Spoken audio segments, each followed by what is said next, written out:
Remove the right side trim panel.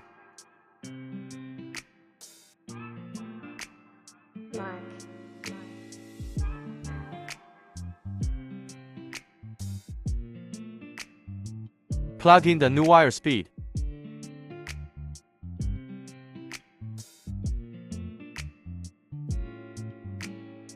Open the lower trim panel.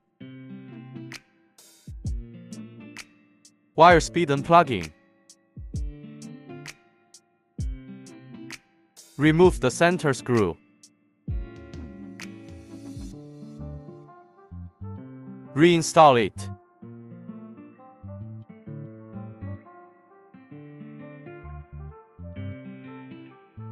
Line up the wire speeds and connect them.